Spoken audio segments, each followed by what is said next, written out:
সাপ্তাহিক ছুটিতে সরগরম রাজধানীর কারওয়ান বাজার। ক্রেতাদের খালি ব্যাগ ভরছে শীতকালীন সবজিতে। কিছুদিন আগেও দাম চড়া থাকলেও এখন সবজিতে কিছুটা স্বস্তি মিলছে।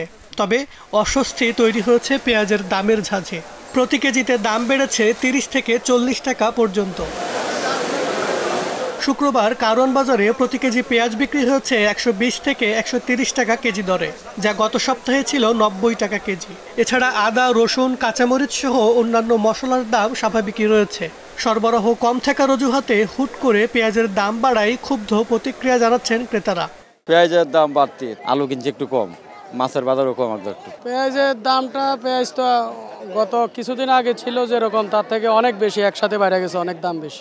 দাম বাড়ার কারণ জানেন না বিক্রেতারা। তারা দোষারোপ করছেন পাইকারি বাজারকে। সেখানে হঠাৎ করেই দাম বেড়েছে বলে জানান তারা। এর প্রভাব পড়েছে খুচরা বাজারে। কি কারণে বাড়ছে আমরা সঠিকটা জানি না।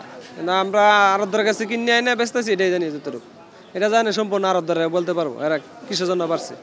বাজারে বেড়েছে শীতকালীন সবজির সরবরাহ, এতে দামও কিছুটা কমে এসেছে।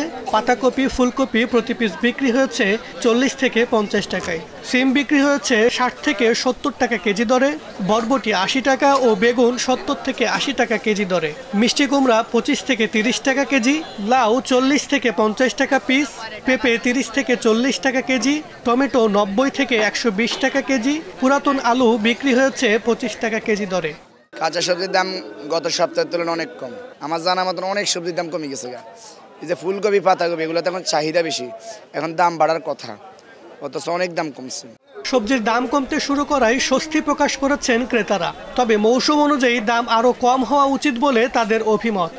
মোটামুটি আজকে একটু হালকা আছে, কিন্তু এই কদিন খুব চড়া গেছে দাম। আজকে যেমন বেগুনটা ছিল ৮০-১০০ টাকা কম না, আজকে ৬০ টাকা কেজি। মোটামুটি ভালো আছে আলহামদুলিল্লাহ। শাকসবজিতে মোটামুটি স্বস্তি আছে এখন পর্যন্ত, আর আরও কম হওয়ার কথা, কারণ এখন শীতের সিজনে দাম এত হওয়ার কথা না, আরও কম হওয়ার দরকার ছিল।